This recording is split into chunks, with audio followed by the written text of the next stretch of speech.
For the remainder of moments we have this evening, we want to show you what the Bible says about too much left-leaning concepts written into SDA theology.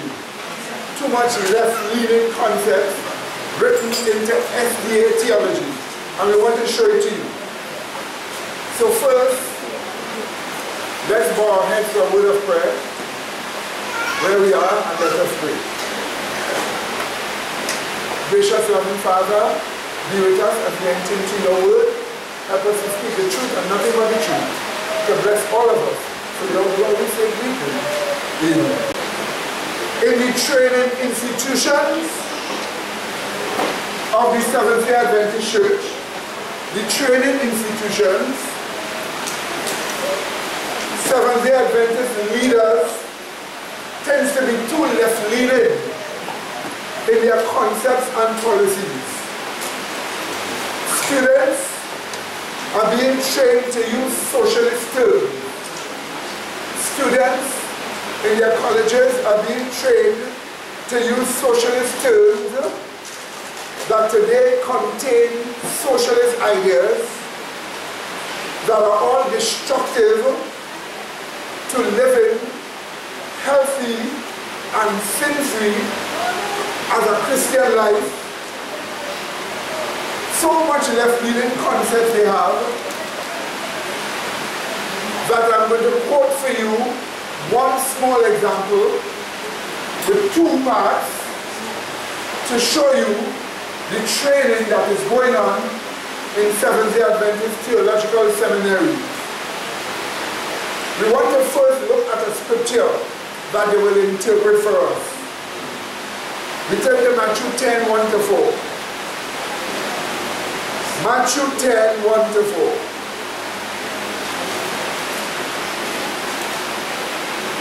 Matthew chapter 10, 1 to 4.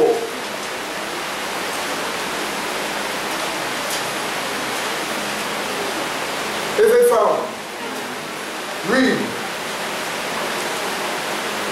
And when he had called unto him his 12 disciples, he gave them power against unclean spirits to cast them out, and to heal all manner of sicknesses and all manner of disease.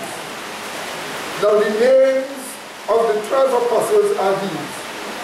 The first, Simon, who is called Peter, and Andrew his brother, and James the son of Zebedee, and John his brother, Philip and Bartholomew, Thomas and Matthew the publican, James the son of Alphaeus,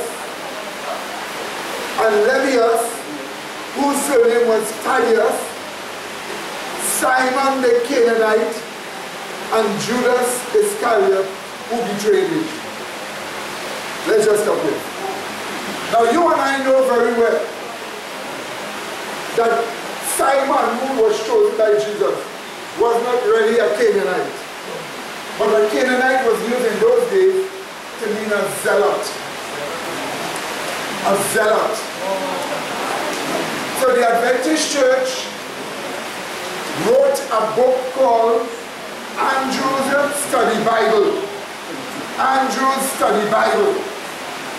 In Andrew's Study Bible, they are giving us various comments on various scriptures in their study Bible. It is from Andrews University. Z-E-A-L-O-T. Zealot. And anyone seems to be kissed around to the people. Zachary? That's right. Z-I-Z-I-E. So they are giving us a comment on this scripture. This simple scripture. But this Andrew Study Bible is written for theological students, for ministers, but it is written in Andrews University in Michigan, if I remember the right place. And here is the comment for Matthew 10 verse 4. I want to read it from Andrew's Study Bible, And you will tell me what is wrong with some parts of this quotation. Okay? Are you ready for it? Yes. 10:4, Canaanite. The Aramaic word is zealot. Simon the Zealot could either be a religious zealot, he could be more than Peter. So we know it's not a religious zealot. But they say it could either be a religious zealot, or more likely he belonged to or previously had membership in a radical revolutionary group that was committed to the violent overthrow of the Roman government, and all those who had worked for them or supported them. They, particularly the extremist group called Sakari, resorted to guerrilla tactics, mostly waylaying soldiers or tax collectors and assassinating them with daggers on deserted roads. So the Zealots, or the Sakari, they are against Roman rule. They used to go around with daggers covered over in their garments. And if you see a Roman soldier walking on a lonely road, they will quickly walk up to him and stab him up quickly and quickly walk off. That's what these Zealots, or the Canaanites, as they were called, or the Sakari used to do. But if you know you are a Jew, and you are a tax collector for the Romans, you are supporting them. They'll do the same thing to you too. So they were extremist assassins, killing people who worked for the Romans, killing people who were Romans. That's what they used to do. And Simon the Zealot happened to be among Jesus' disciples. Now let's read what they tell us. And when I'm reading, please tell me what you perceive to be wrong. The composition of this band of apostles. Now here what students are being trained. The composition of this band of apostles demonstrates the inclusiveness of Jesus.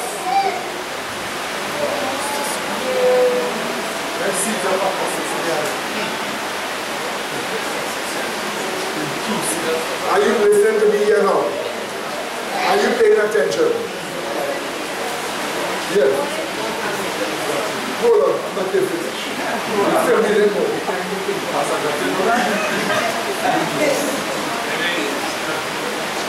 The composition of this band of apostles demonstrates inclusiveness of Jesus. That he would have a zealot who might have been supportive of the very violence that Jesus condemned in his Sermon on the Mount. And Matthew, the tax collector, the nemesis of the zealot, demonstrates the grace and openness of Jesus and his desire to make the Christian community unified.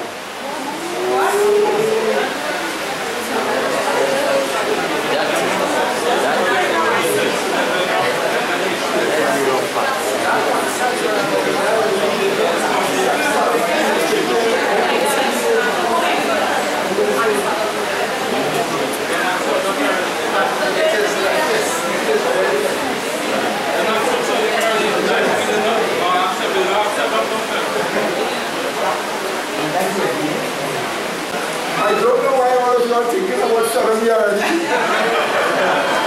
But you observe these two things.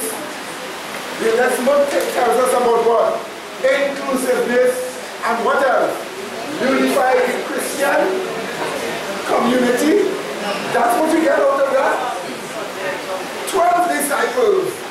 One was a zealot, one was a tax collector, and out of that you are telling me that Jesus demonstrated inclusiveness and that how he wished to unify the Christian community. Did you get that? Probably we could look at what inclusiveness means. Okay? And then we will look at what it means to unify the Christian community. We will look at what that means. Yes, my dear.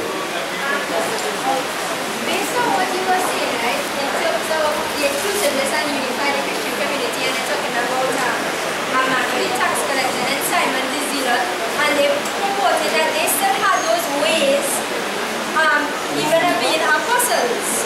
But we know as a Christian, the things I used to do, I will do that no more. So what unified, what Christian community they could be talking about? Then it will therefore mean that there's a compromise that when you become a Christian, you still hold on to the past ways that you have, and you will join together with our sinfulness and we are self-Christian. That is what that will mean. So the cause, our false justification, our false unity in the supposedly supposed to be the Church of Christ. But that is error, that is false, that is wrong, or false.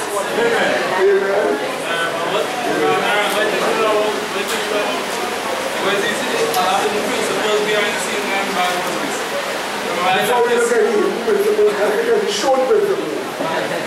Then we go to the Did you see that? So let me give you a definition of inclusiveness. Are you listening? Now you have to pay full attention to this. Come on, pay full attention. Inclusiveness. Let me read for you. Inclusiveness means including in a body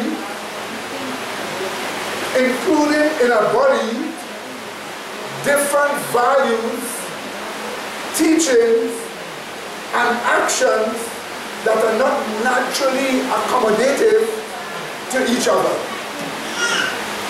So they are not naturally accommodative to each other, but you are including in a body these different values, teachings, and actions. This encourages compromise and attaining of combative efforts to correct what is disagreed with for the sake of formalistic unity, which is always never genuine. So when you speak about inclusive, you have to learn to include in one group or in one body values, teachings, and positions that are not naturally accommodative to each other. So it would mean to say that the people still remain with their divisive values, their divisive teachings, their divisive positions, but they are all just united together in a formalistic unity. That is inclusivity. Don't tell me Jesus wanted that. Yes, I did. Then Christianity cannot fit within that. And it's for one reason. Because Romans chapter 12 it is said in verse 2, and be not conformed to this world, but be ye transformed by the renewing of your mind.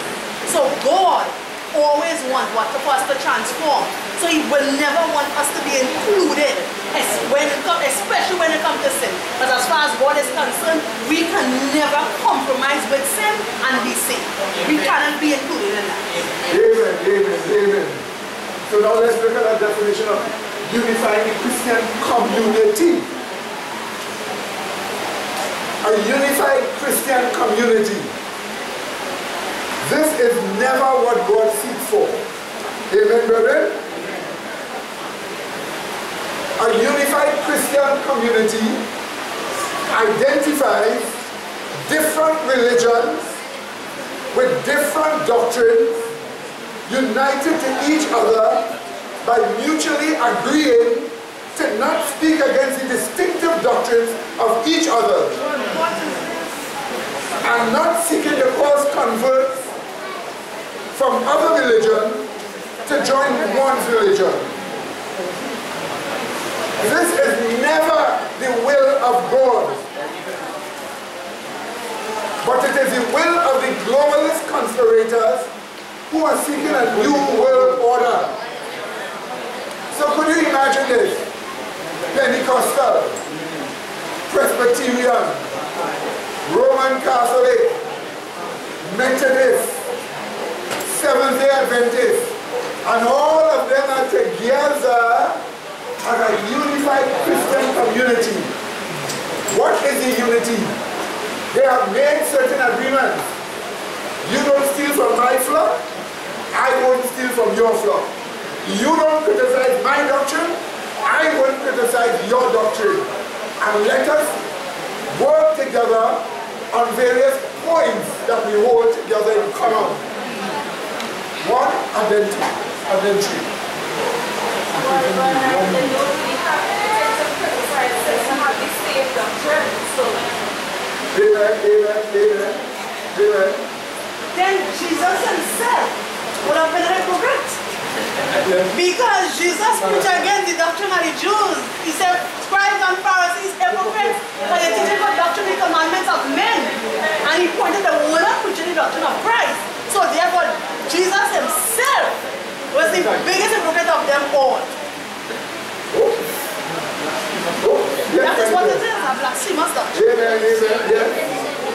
What I see with that, it will take you straight into a Sunday law, because now, you remember in prophecy, right? The woman, Babylon, riding upon the beast. The beast is the scarlet color beast where you have everything left leaning in it.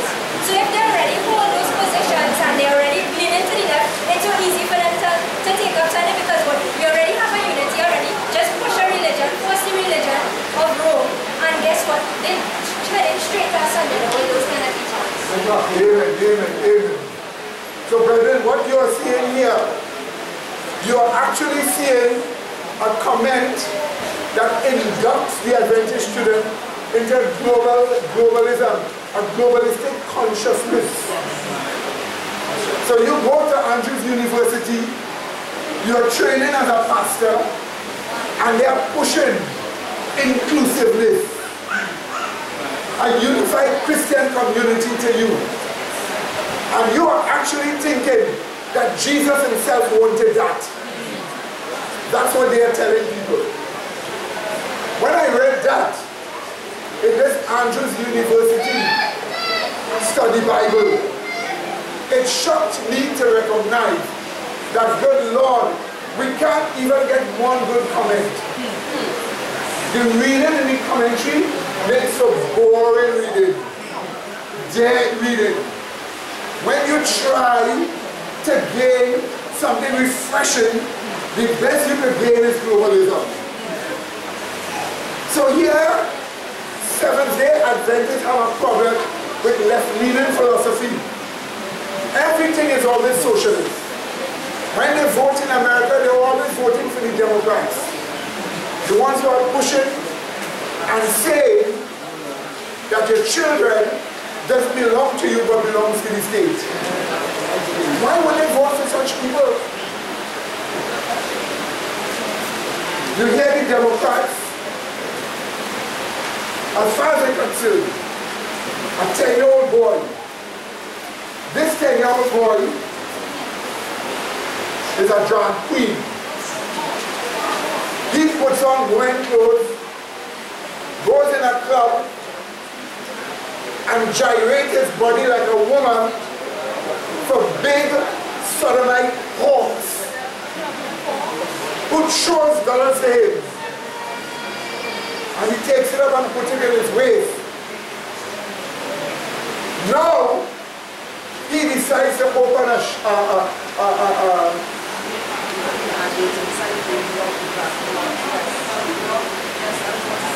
he has decided to open one of those clubs for children in New York. Open one of those clubs where you put on women's clothes and dance to music with horrible, sick sodomite men watching on like hawks and throwing money at you. And this is the best you can get from Democrats. They took the House by cheating, and they decided their work is to fire the president. their work is to fire the president. They sustain all kind of abomination. Yet Adventists always seem to like them so much that the Adventist church has now done something. They have ordained hundreds of women to be ministers in the Adventist church. We don't have a problem if it is done in a particular way with particular women. But now they are pushing a women's group. And the women's group in the church are pastors. Why does the Adventist church have to embrace feminism? Okay, so the woman is a pastor, so there's no male or female, you're all one in Christ Jesus. Why have to emphasize their female is? What they want the world to think, oh, you believe in feminine rights or some kind of thing, so? You see what we are saying, my dear brethren, is that they are so left-leaning that they're giving us this kind of globalistic philosophy where inclusiveness is what Jesus is saying. Uniting the Christian community. These plans are plans from the United Nations. These plans are trickle-down, listen to me carefully, trickle-down policies among populations coming from a general plan to unite the world. So they want to unite the world. How do you do it? They go right down to churches, to individuals. If you see 3 persons, 4 persons say, let us go and have a football, why you don't take a Chinese with you? Why you don't take an African with you? Why you don't take an Arab with you? Inclusive. If you have 4 white men come and apply for a job, so 4 jobs, and they're all perfectly qualified, don't give them. Save one for a white, save one for a black, save one for a Chinese, save one for an Indian. Be inclusive. Forget the qualification. Forget who comes first. Because if you come first, and you qualify, and they say because I'm white, I'm not giving you, you turn me down on the grounds of race. That is discrimination on the basis of what? Race. But they say, no, inclusiveness. That's why inclusiveness is wrong. So for the Adventist Bible commentary to give study Bible, to give the impression, because Jesus had a zealot and a tax collector among the disciples, that Jesus was emphasizing inclusiveness and unifying the Christian community. That's what you get for that.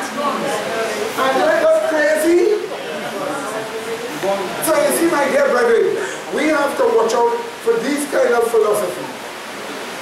Now, if somebody say, you show me from the Bible that unity is a new world order thing, that it is a thing from the Illuminati, that it is a thing from the globalists, you show me that. I'll say, turn to Revelation 17. 8 to 13. 8 to 13.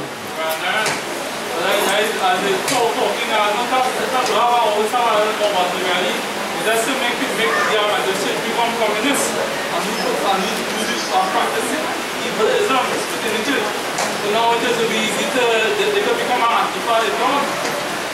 Amen. It is wrong. Revelation 17, 8 to 13, verse 8 tells us, the beast that thou sawest was, and is not, and shall ascend out of what? The bottomless pit, and go into what? Perdition. And they that dwell on the earth shall wonder, whose names are not written in the book of life from the foundation of the world, when they behold the beast that was, and is not, and yet is. So this scarlet color is full of names of blasphemy. It was, is not in John's time, and yet is. It was in the days of Pharaoh, when ancient Egypt defied Yahweh. It was not a power in the days of ancient Rome, but it yet existed as bands of lawless people in the Roman Empire known as the Gnostics, which Peter spoke of in 2 Peter and which Jude spoke of also. So it was, is not in John's time, yet is in John's time. Verse 9 tells us, and here is the mind which hath wisdom. The 7 heads are 7 mountains on which the woman sitteth, and are 7 kings. Right? That's the Greek text. 5 are fallen, and 1 is, and the other is not yet come. And when he cometh, he must continue what? A short space. So let's just check it. This scarlet colored beast of 7 heads, 7 mountains. 5 are fallen. By the time of John, Egypt, Assyria, Babylon, Medo-Persia, Greece, those 5 are fallen. 1 is, the Roman Empire was existing at that time. The other was not yet come. That would be the American Republic in Revelation 13:1, 13:11. That is the one that would come. So those 5 are fallen. 1 is, the other is not yet come. When he cometh, he must continue a short space, that is attacking God's people with the Sunday law. It goes on. And the beast that was and is not, even he is the 8th and is of the 7th and going where? Into perdition. Did you see that? So here is what? The scarlet colored beast is what? The 8th. So if we have what? Egypt, Assyria, Babylon, Medo-Persia, Greece, Rome, United States. The other 8th one will be the New World Order. And we are told he goes into perdition. We have often told you when the New World Order starts, it cannot sustain itself.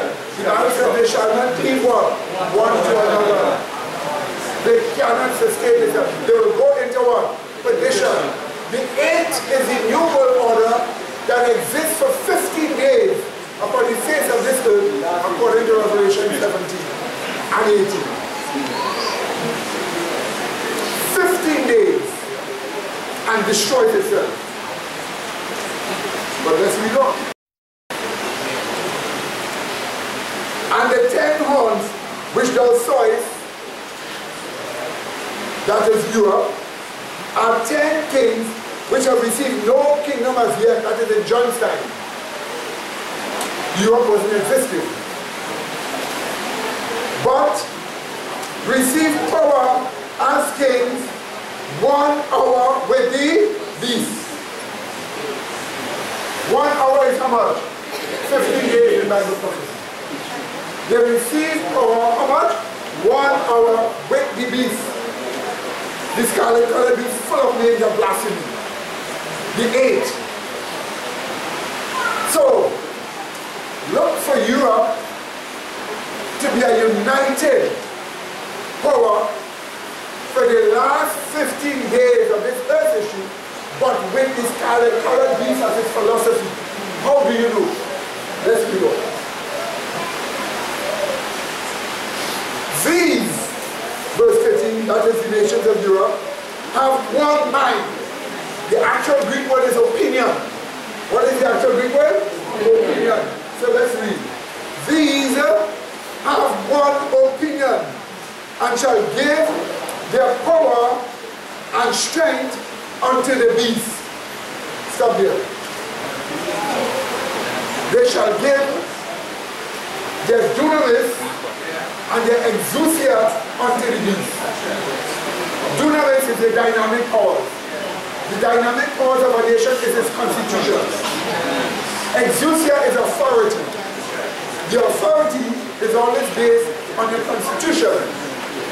So we are being told for 1 hour, which is 15 days, Europe will give their constitution and their governmental authority to the scarlet-colored beast. That's what they will do.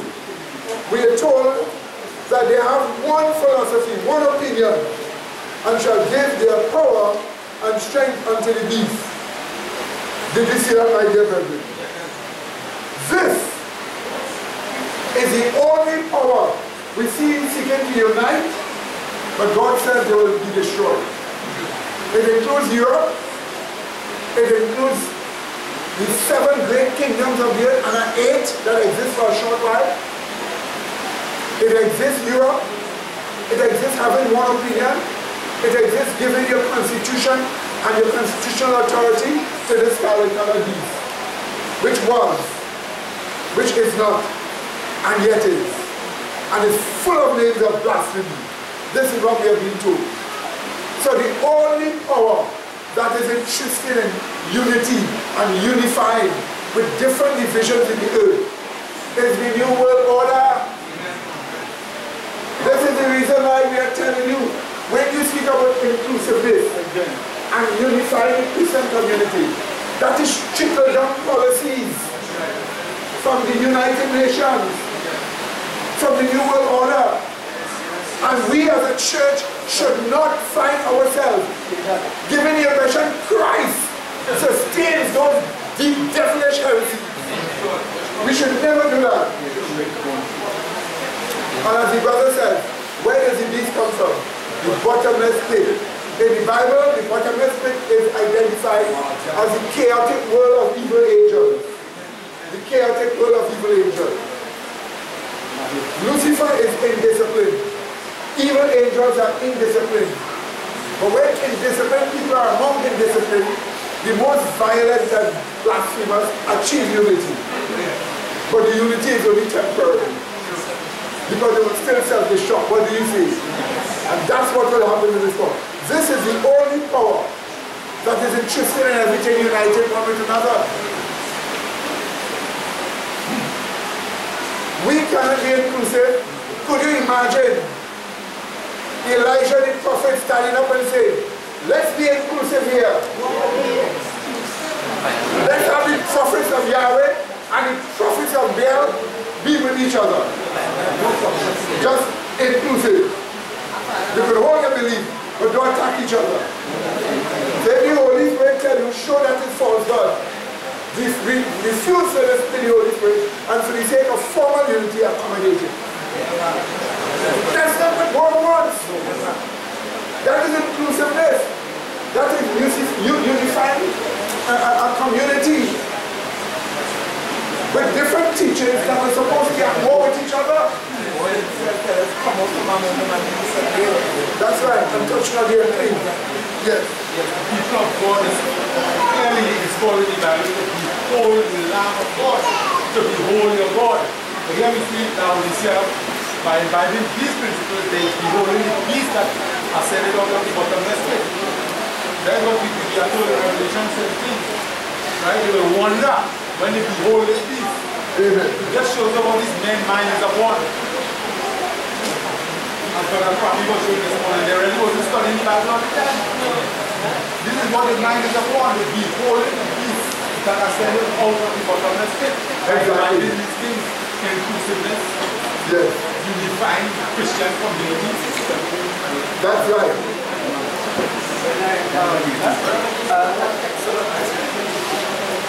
A while back, Brother Pommy and myself, to meet the Dean in the Catholic Church in Arriba, and his objective was to bring a unity between Catholics and Adventists, but he's showing otherwise. So that was the real goal. Amen. Verse 14 and 15. The show from the scripture is nothing like inclusiveness with the gospel. Titus 2:14 and 15. And it says this: He gave himself for us, that he might redeem us unto himself a peculiar people, zealous of good works. So here we are told God is purifying unto himself our peculiar people.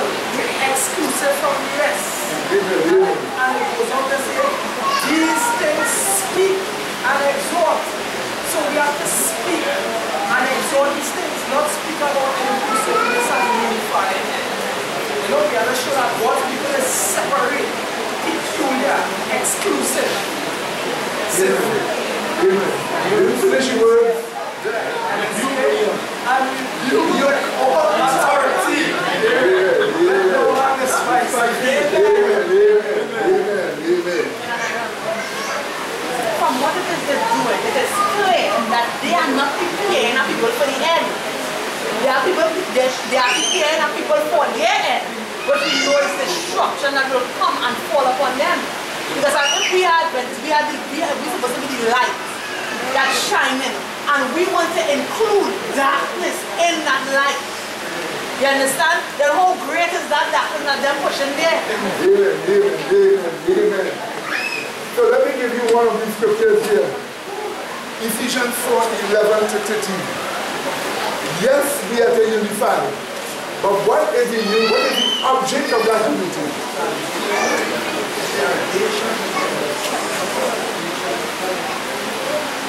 Galatians chapter 4:11-13. Ephesians 4, sorry, my mistake. 11-13. Ephesians are there.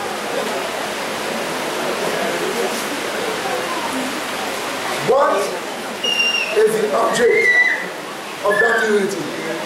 Now when you read this, pay careful attention, because this should show you if you and your brother are the same faith, nobody must stand in between as an obstructionist. Nobody must stand in between as an obstructionist if you and your brother have the same faith. Because unity is about the faith. The Greek text says the faith. Let's read. On verse 11. By the way, tell me read verse 3. Read. Endeavoring to keep the unity of the Spirit in the bond of peace. Did you see that, my dear brethren? And then it tells us there is one body and one Spirit, even as you are called in what? One hope of your calling. One Lord, one faith, one baptism, one God and Father of all, who is above all and through all and in you all, the faithful people, the church. Now we go down to verse 11.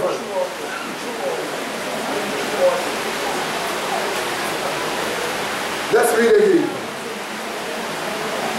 It says this: one God and Father of all, who is above all and through all and in you all.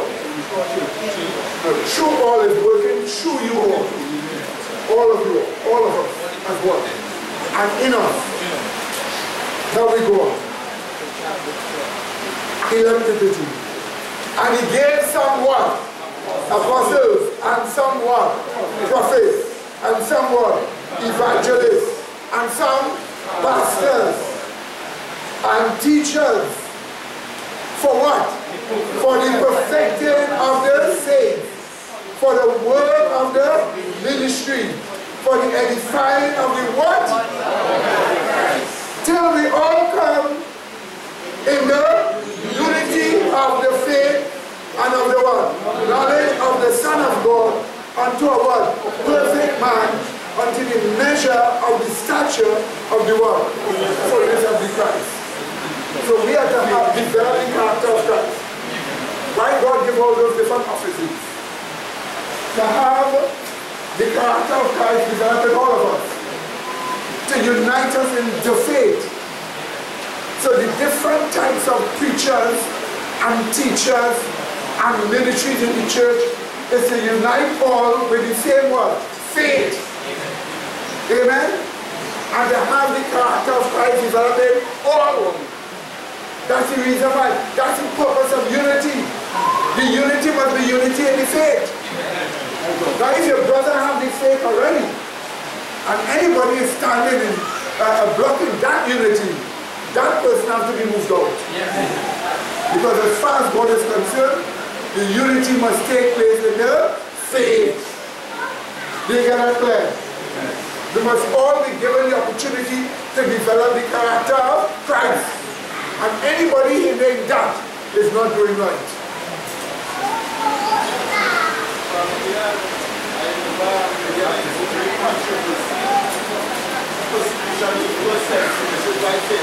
If unity could only be forged by the compromise of truth and righteousness, then let there be differences and people walk. Amen, amen. Well said. That's right. Amen. Matthew 6:24. Yes, my dear. Sorry.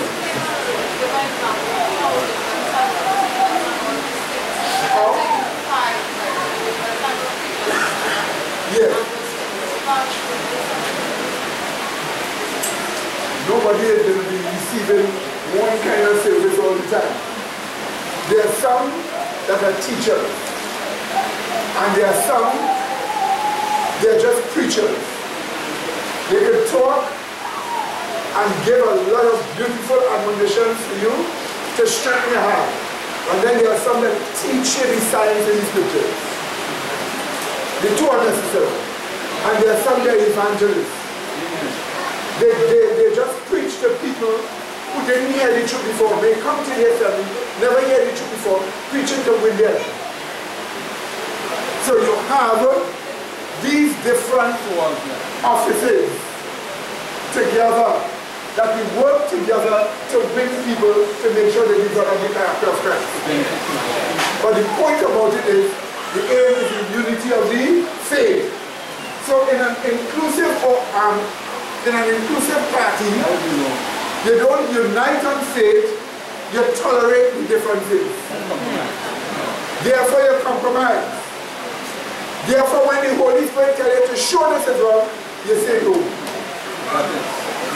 Therefore they cut the Spirit and say too combative.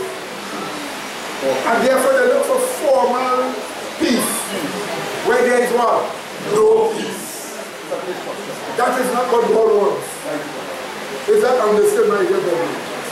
Look at Matthew 6:24.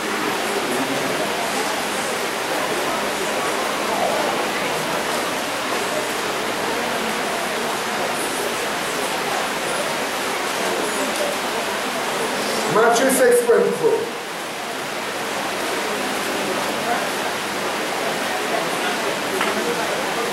Matthew 6:24. We read.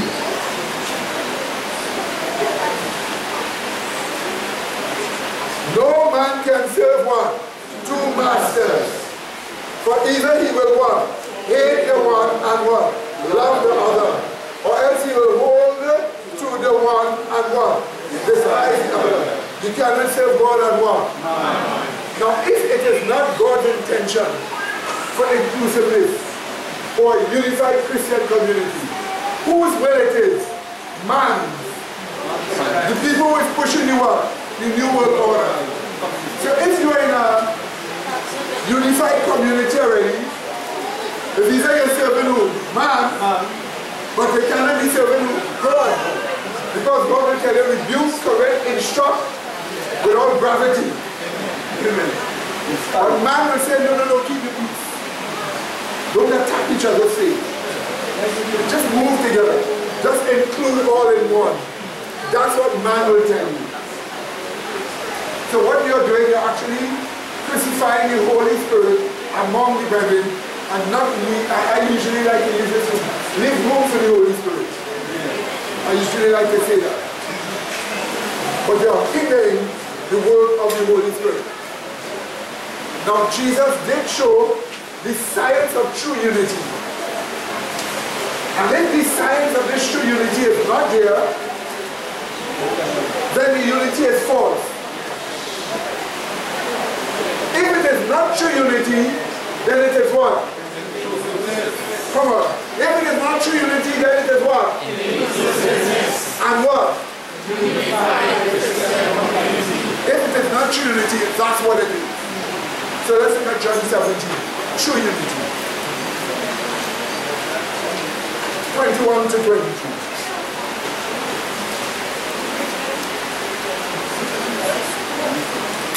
What you are describing there, having the concept of inclusiveness and unity of the Christian community, I said to think about the human body. Now if you have the human body and there is not true genuine unity, then you just have a chaotic piece of something, and I was thinking, the body must have sympathetic functionalism. So if one part fails, right, everybody else fails. Now if you have an assembly or a unity like that, then what you have, one part fails, well, you say to yourself, you just have all this, you might just have like a piece of a foot hanging out there, something going on, they have no unity and you expect it to walk normal, that can't work. And it's not practical, you can't even see it in the human body, you can't even see it in our hospital or operate or anything like that. Imagine you lie down in the bed. The body say lie down, you see the same run. What are you going to do? Go on to bed? So, watch this. John chapter 17, 21 to 22.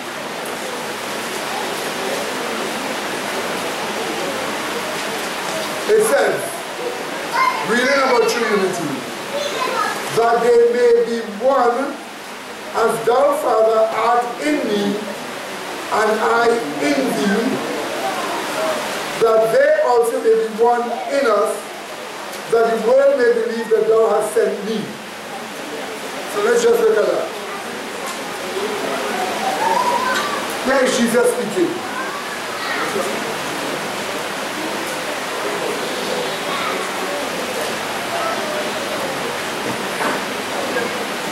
This is Jesus Christ.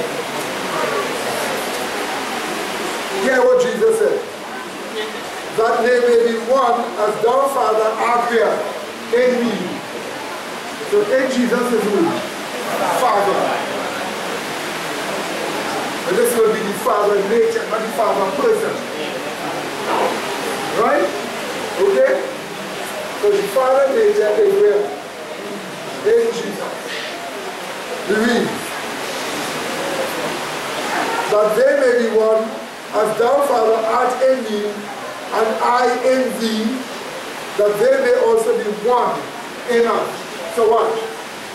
The Father is in Jesus, and Jesus is in the Father. So notice, the Father is in Jesus, but Jesus is in the Father. Not in the person of the Father, but in the will of the Father. So if Jesus is in the will of the Father, then the Father will be where? In Jesus. Listen to me again. If Jesus is in the will of the Father, then the Father will be where? In Jesus. If you are in the will of God, then God will be where? In you. But it doesn't end here. It goes on. It says this, that they also may be one in us. So it means you, the Christian, must be in Jesus and in the will of the Father. You are to be in the two of them, you must be in the will of God. That means you must be living the will of God. To be in Jesus means that your born again self must be there in Christ. And your born again self is a part of the character of Christ. So if you are in the will of the Father, your born again self is in what? Jesus Christ. Christ giving us this allegedly complicated idea of unity is telling us you must have a born again self here in Christ. You must be in the will of God. And Christ, who is in the will of God and who has the divine nature in him, must be in you. Let's read on. Observe. It says here, that they may also be one in us, that the world may believe that thou hast sent me.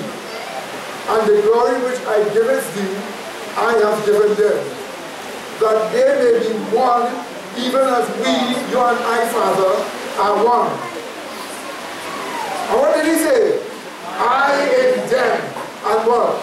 Thou in me, that they may be made perfect in one, and that the world may know that thou hast sent me, and hast loved them as thou hast loved me. So watch me. Next example.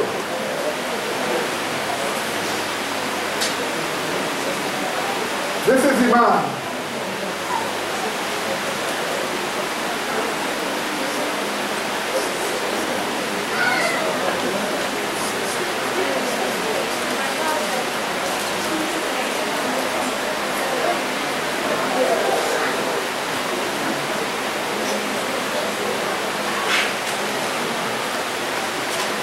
Happy guy is he? Alright? Watch what you just read here now.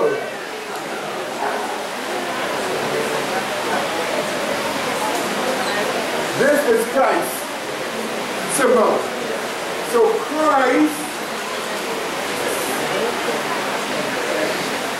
in the person. Did you see that?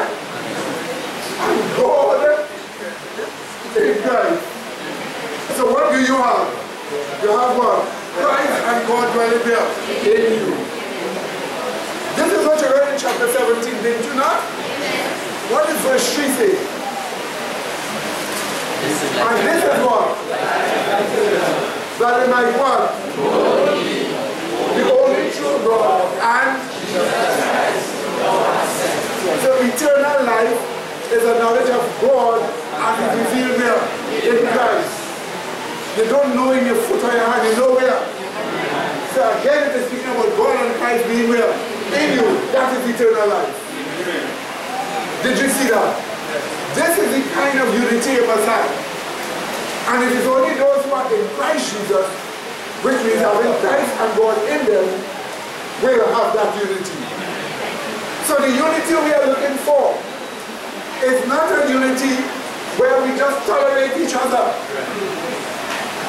It's not a unity where you have differences of beliefs and you just agree not to criticize one another. And you dwell in formal unity. That is inclusiveness. That is a unified Christian community. That is not what Jesus wanted. Yet the Adventist Church in the Andrew Study Bible is telling us that that is what Jesus was teaching. Because he had a zealot in his apostle, and a tax collector who would have wanted to kill each other.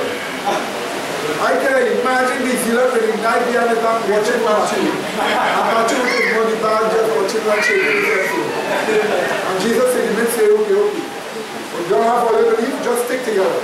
Don't kill each other. That's all. Nonsense. What did he say? You must remember, when they say Simon the Canaanite or the Zealot, it is being presently. It means he was once one of them, and gave up his errors and was in Christ Jesus. That's why he was here. How do we know? How do we know? Because Matthew was told to leave his tax teller and come and follow Jesus. So he had to give it up before. Did you see that? That's how we know. Do you get that right here for you? So in future, I just wanted to give you a little piece of this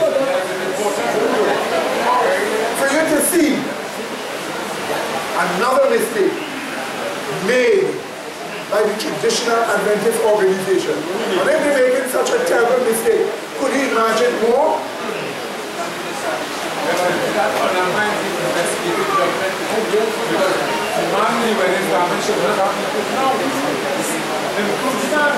Amen. Without the garment yet. What? And then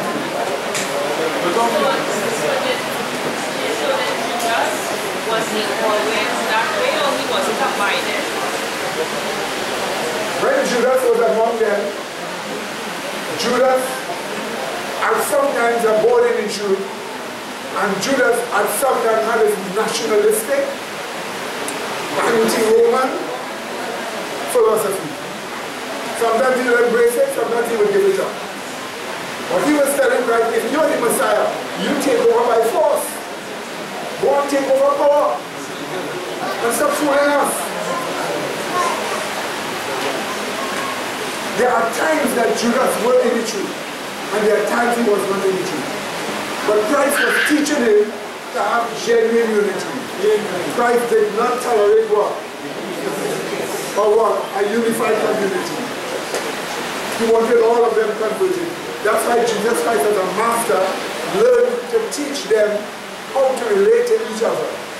But then again, nobody must follow what he teaches them all the time. A person can always do what? Turn away. You understand? And if you turn away, it won't be until the person turn away.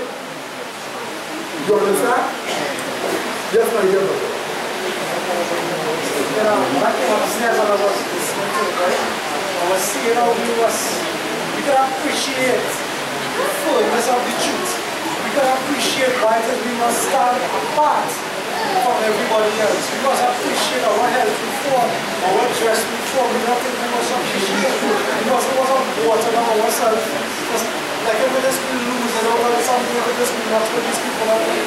Amen. Thinking about we must have some kind of unity with somebody that's saying Jesus Christ is not God, but yet still we put on the Christians so that we have unity with them.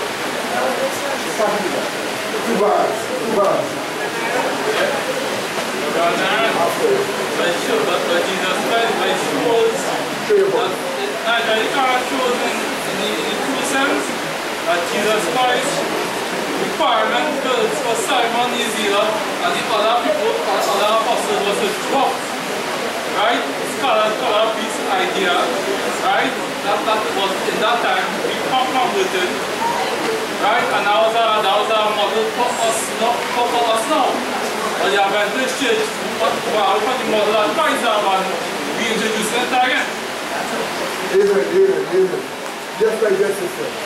You know, when Brother Michael was in study, he will always speak about the depths of Satan. Right? The Bible says that there were war in heaven. It was a war of philosophies. Right? So we know then that it was not physical war. So therefore, the war is that the contender that Jesus is saying, look, I am God alone. Satan is saying he's God with me. Now when God gave us the gospel, when we look at in Genesis chapter 3, what we see was verse 15, we see us distinguishing or separation. And Jesus said, and I will put enmity between thee, Satan, and the woman, which is the church, and between thy seed, the followers of Satan, and her seed, which is Christ. And it shall bruise his head, and thou shalt bruise his seed. So we see the knowledge of Christ is going to crush the head of the serpent, which is the knowledge of Satan. So we see the Bible is all about getting rid of sin. This is salvation. This is the knowledge of God. So from whence cometh inclusivism and inclusiveness, right? The Bible doesn't speak about it. It speaks about exclusiveness. God is God alone. Amen. Just like that.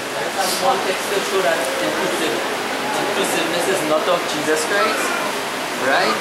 In Matthew chapter 7, there is a scripture I quote this morning, verse 21 to 23.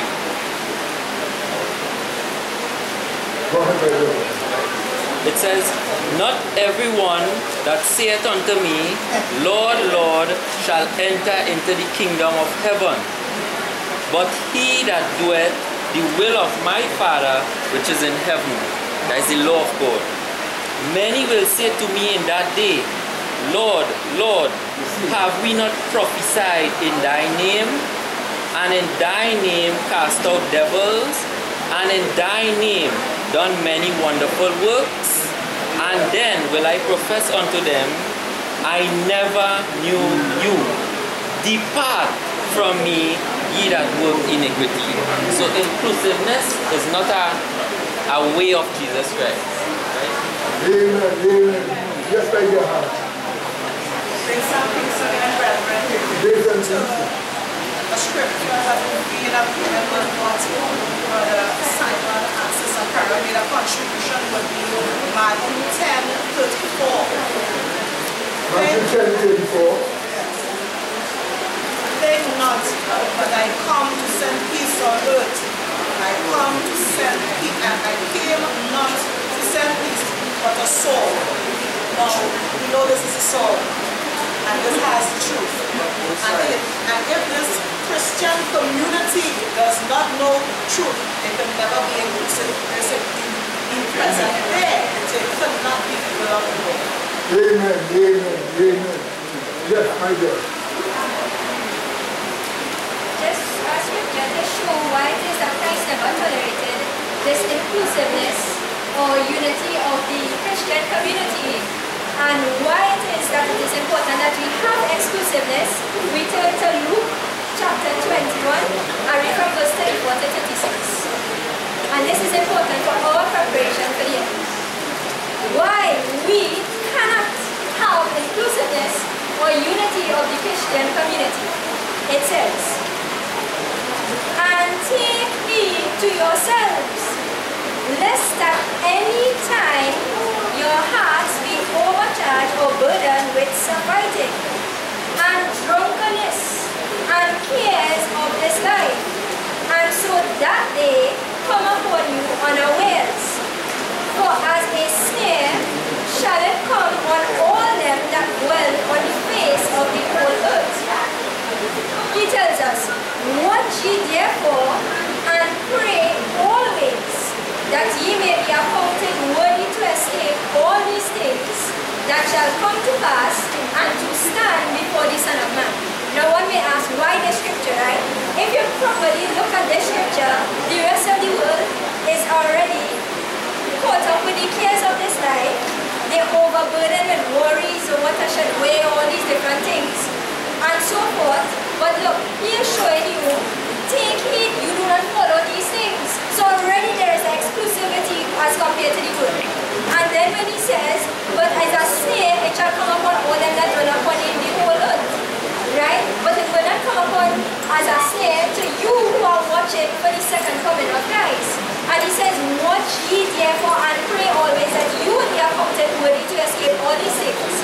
So if we are to be able to escape, some will not escape the 7 last plagues. So already it prepares the mind for the Adventist mindset, preparation for the end, which must have exclusivity in order for us to be the ones who keep the commandments of God, whom the dragon will be brought in against. So if we do not have this exclusivity, we will be just like the others, and the 7 last plagues will come upon us. There will be nobody to warn the world, and what? We had to have what? Rocks crying out? Amen, amen, amen. My dear brother. That's John 15, verse 19. John 15:19. Yes. It says, "If ye were of the world would accept it, would love his own. But because ye are not of the world, but I have chosen you out of the world. Therefore, the world hated you." This is showing exclusiveness. We are not of the world. God people can never be of the world. The world would have love we, but the world not love we because they come into the world, persecute we. You understand? So I just say,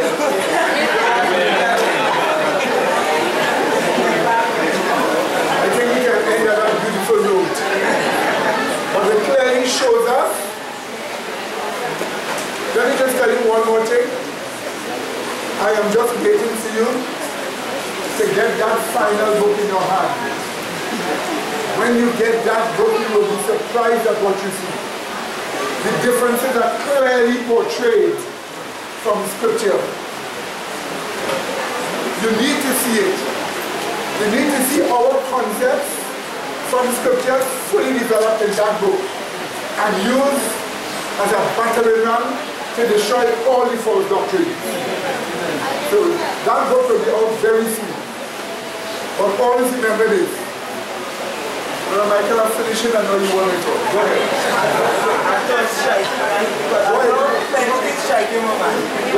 One thing I want to point out to the brethren, right? And unify the Christian a Gnostic philosophy. That means when you have a unified Christian community like the Gnostic and a Christian community, it's always against the law. It always attacks the law of God. Against God. It's always against God. For Mama. Yes, always. Amen. Amen. That's the word comes from churches. Yes. The Caribbean community of churches. Yes. Good. So remember these things, my dear brethren. God does not want what? He does not want what? Or what? He wants us to be united in the faith, okay? Let us start. One moment, please. Let's just sit for a moment. Somebody have to show, some child have to show something from one time. This is a rock and it belongs to the second apartment of the 11th century. And the Ark of the Covenant. Thank you, my dear brother. Thank you, my dear sister. We get some of those things on television, you know. For sure. That ain't gonna pass. Like that, right? So my dear brother, really good start, right? Okay? So we thank God again for everything that He has shown us today. We thank God for the wonderful revelations of truth. Remember, we went through education. We are in an education camp from God. And we went through education. All this education is us. As we live today, we live closer to the kingdom. What do you say? Remember when the young man found out that to love God with all your heart and to love Him as yourself is better than whole with offering and so on? And God told him, thou art not what? Far from the kingdom. He had an education into the kingdom of God, but he didn't reach here yet. But we are in the kingdom of God, and we've reached here through the education of the truth. So we are in the kingdom of God. Through the truth. Amen. And we receive good education. This here will go far. This will preserve you. And this will help you to help others. So may God add His mercy to you as you did the right thing in understanding the truth and dedicating yourself to it. Amen? So we can now have our closing prayer. Gracious, loving Father, thank you for the education. Thank you for the truths of the plan of salvation. May your name be glorified in us as we continue to do your will. And prepare us for the end which is quickly coming. As we leave here to go on our way, please keep us safe from all harm, trouble, dangers, and accidents. And may we cause your name to be a blessing. In Jesus' holy name we pray, with thanksgiving unto thee. Amen.